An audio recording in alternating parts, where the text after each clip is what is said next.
प्रयागराज से मेरठ को जोड़ने वाला 594 किलोमीटर लंबा गंगा एक्सप्रेसवे उत्तर प्रदेश का सबसे लंबा एक्सप्रेसवे है, जो कि पश्चिम और पूर्वी यूपी को हाई स्पीड कनेक्टिविटी प्रदान करेगा। लगभग 36,230 करोड़ की लागत से बना ये एक्सप्रेसवे मेरठ के प्रयागराज की यात्रा को 10 से 12 घंटे से घटाकर मात्र 6 से 7 घंटे में पूरा करेगा। ये परियोजना यूपी की आर्थिक वृद्धि के लिए एक प्रमुख इकोनॉमिक इंजन के रूप में काम करेगी।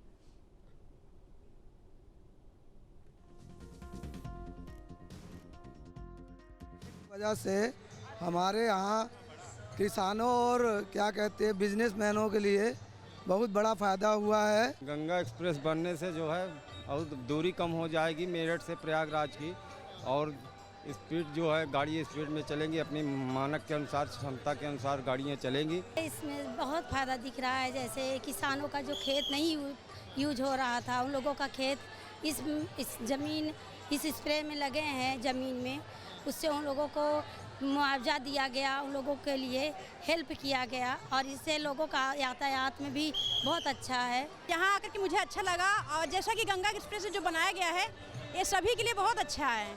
कम समय में जल्दी हम लोग पहुँच सकते हैं, चाहे जो भी हो। अगर हमको पेशेंट ले जाना है तो पेशेंट को भी आराम से हम यहाँ से ले जा सकते हैं, क्योंकि कभी कभी कुछ अवसर पड़ते हैं, ट्रैफिक हो जाता है रोड पे, लेकिन एक्सप्रेस के माध्यम से हम बहुत अच्छे से जा सकते हैं। मोदी जी ने बहुत अच्छा कार्य किया है, मैं सभी को धन्यवाद बोलती हूँ। मेरठ प्रयागराज से मेरठ की दूरी कुछ कम हो गई है, ठीक, और यहाँ के किसानों को भी रोजगार मिलेगा एक्सप्रेस बनने से, बहुत से फायदे हैं। भाई बहुत कुछ सुचारू रूप से बहुत अच्छा काम चलेगा, रोजगार बढ़ेगा, किसानों के लिए थोड़ा खाद पानी की व्यवस्था ये अच्छी हो जाए तो अच्छे से।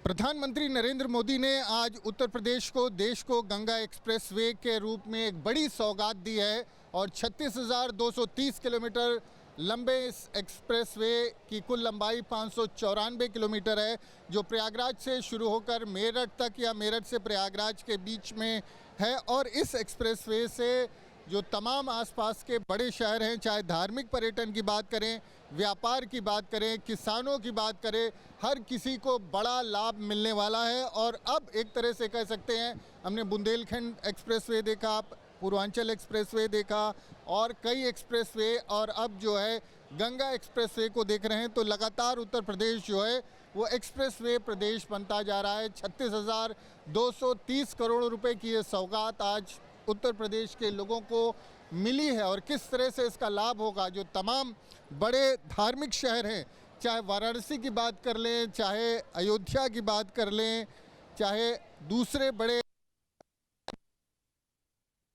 जो धार्मिक स्थल हैं, उनको ये जोड़ेगा आपस में और दूरियां कम होगी। तो आप अंदाज़ा लगा सकते हैं कि अब जो कुंभ मेला होता है उसमें अगर 66 करोड़ लोग आते हैं तो उसकी वजह इसी तरह के एक्सप्रेसवे और शानदार सड़कें होती हैं, क्योंकि लोग चंद घंटों में प्रदेश से और देश के दूसरे छोर से यहाँ पर पहुँच जाते हैं।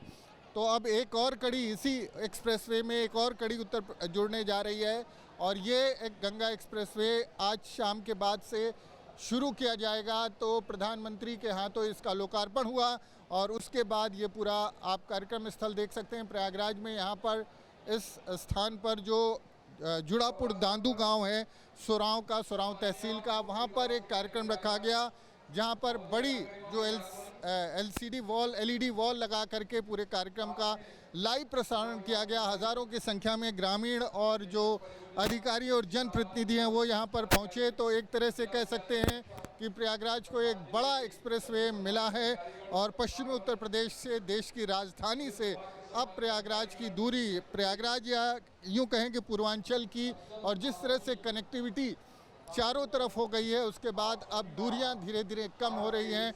व्यापार, पर्यटन और उद्योग के साथ साथ जो धार्मिक पर्यटन है वो एक तरह से उसको मजबूती मिलेगी। तमाम व्यापार के जो ज़रिए हैं वो यहाँ पर देखे जा सकते हैं, वो शुरू होंगे और आसपास के क्षेत्रों का विकास भी होगा। तो एक तरह से कह सकते हैं उत्तर प्रदेश अब एक्सप्रेसवे प्रदेश बन चुका है, और उसके विकास को इस तरह के जो एक्सप्रेसवे हैं उससे पंख लग गए हैं। प्रयागराज से वीडियो जर्नलिस्ट विजेंद्र कुमार के साथ मानवेंद्र प्रताप सिंह, न्यूज स्टेट, उत्तर प्रदेश। अब से DD फ्री डिश की चैनल नंबर 57 पर देखिए न्यूज नेशन।